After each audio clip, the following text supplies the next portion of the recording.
Hey guys, what's going on? Third Street Reactions here. We're back. I'm Shane. And I'm Zack. And we're back with Samurai Jack Season 3, Episode 9. He has not seen any of it, and I have seen all of it, but I don't remember all of it because I was up either late night drawing or I was late night drunk. Yep. So, we are back. Do you remember what happened last time that we watched literally 15 minutes ago? Yeah, it was the episode where Jack teams with a Aku in a different form. And it's one of those things where I think the audience is like, alright, Jack, this is like the 15th time that you've worked for Aku and you didn't know it was him. What's the deal? It was a pretty cool episode. It had some cues from Indiana Jones and stuff like that. But then you find out that Jack actually did know. He was setting up a trap, and he dealt some deadly blows, or potentially deadly. He gets away in his frog form. He does. Yeah. And no, it was a good episode, and now he's got the Eye of Kronos. Okay, the Eye of Kronos.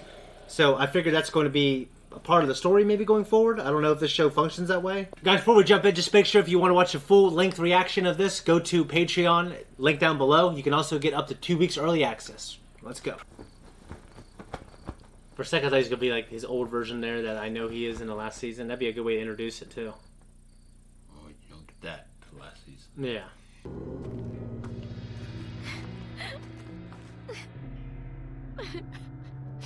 It's your trap.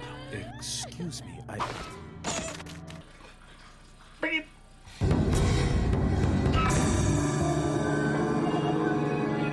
That was one of the prettiest shots ever in this show.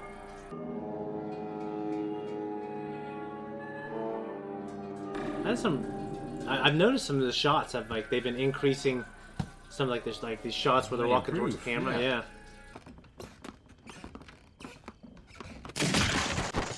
Jesus fuck!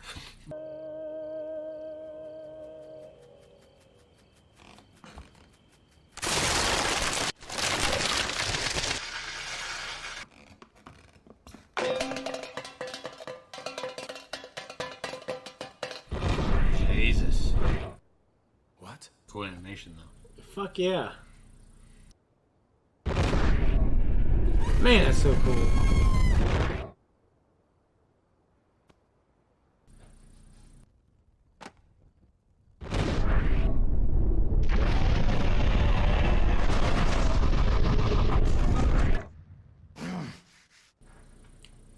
Does he have that force power where you can touch an object and see the memories, or is this something that happened in his lifetime?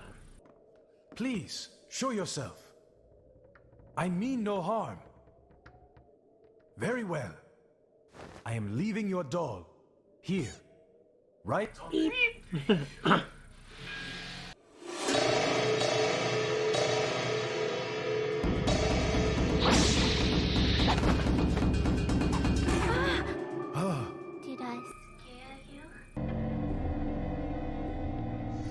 I do not think we should be here.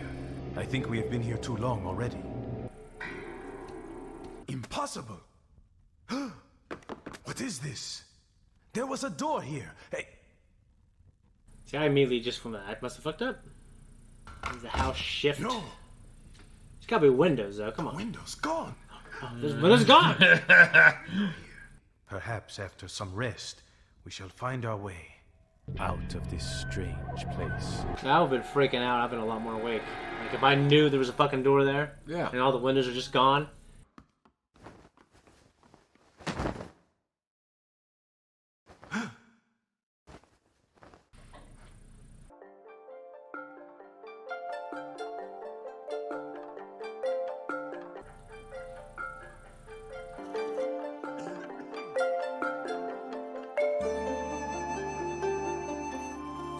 So this is that. Their faces were in those images that it Yeah. showed.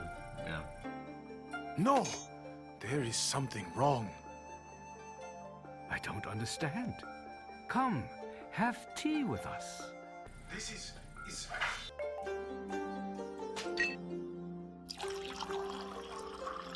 Come.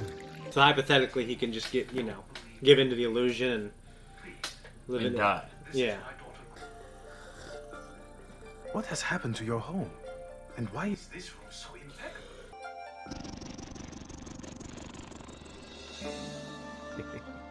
Shy children.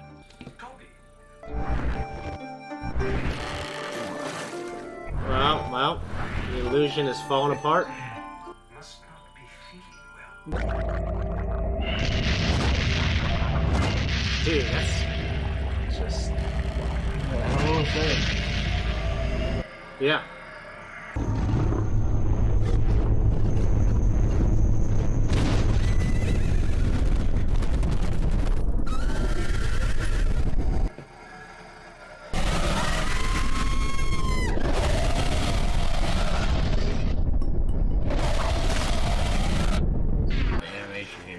It's incredible, man. He essentially consumed that family and leads people here. Those eyes and the blackness remind me a little bit of when Trunks was describing the androids.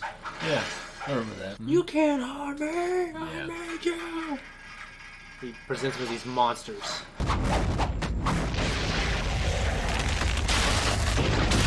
Oh, shit. Batman Begins, Alfred helps him lift up the wood.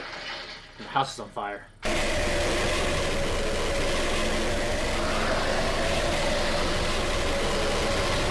How you get out of this? Oh. Dude, this is crazy. I love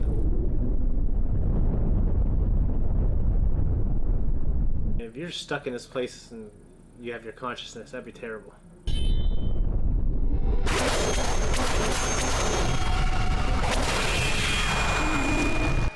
He's mentally so powerful, too.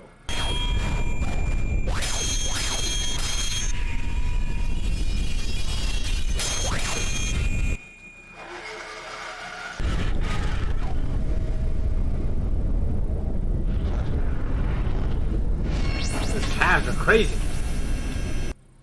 It was a late night version of Cartoon Network. Adult Swim? Yeah, it's literally Adult Swim before they just became on Adult Swim. Yeah. It was just, it's fucking beautiful.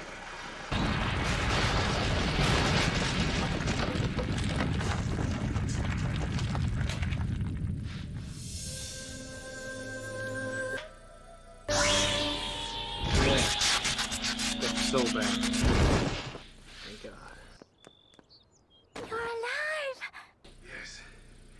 I saw your family, but I was not able to free them.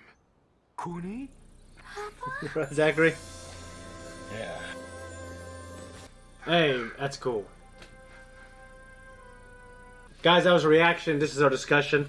I've said this like probably half a dozen times. I really think this is the best episode I've ever seen. There is something in this episode that is reminiscent to me of the last season. The last season was something I remember very, very, very well. Yeah. I watched it most recently. Yeah. A few times. So there's something I want to say. It's called The Daughters of Aku. Okay. So those of you that have already seen it, you know what I'm talking about. And I think there's evidence in this episode of that cult. Okay. But I won't give any more away because I don't want to give anything to Shane. Because Yeah. Shane needs to see it and needs to suffer through it like the rest of us. I'm not suffering. I love it. Yeah. Okay, but there's also hints of Demon Slayer in this episode and hints of Hellboy in the comic that Mike Mignola wrote called Heads, which was about vampires in Japan. Okay. And so to me, it was reminiscent of both of those. It was evidenced, Demon Slayer and like some other shit. I've watched some of it, and then Hellboy Heads.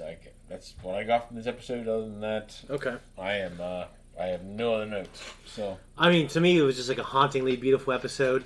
You could tell the shots and angles have improved. Like the cinematic storytelling. In terms of the animation, is more cinematic, and they could tell their story better in a different way. Like the way he was walking towards the camera, and it's pointed up at him. yeah, Just like the house, the animation, the colors, and obviously, whatever they did to do that, that kind of black and white Kurosawa on steroids. that shit was awesome.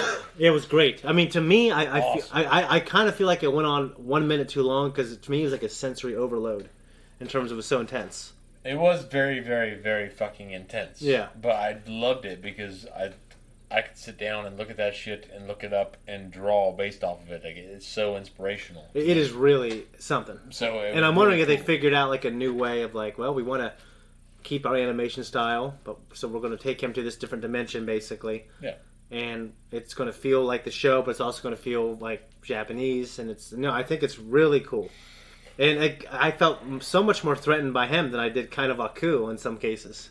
Yeah. You know what I mean? Because Aku's usually a little bit comical.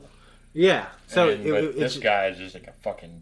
Yeah. It was like a madhouse. It was like a goddamn grindhouse film. Where it was just something that's threatening the entire time. Yeah. So this house isn't really like cool. thousands of years old. It's just a kind of like an old time Japanese house and family that, because we have seen that some cultures in the future are retro.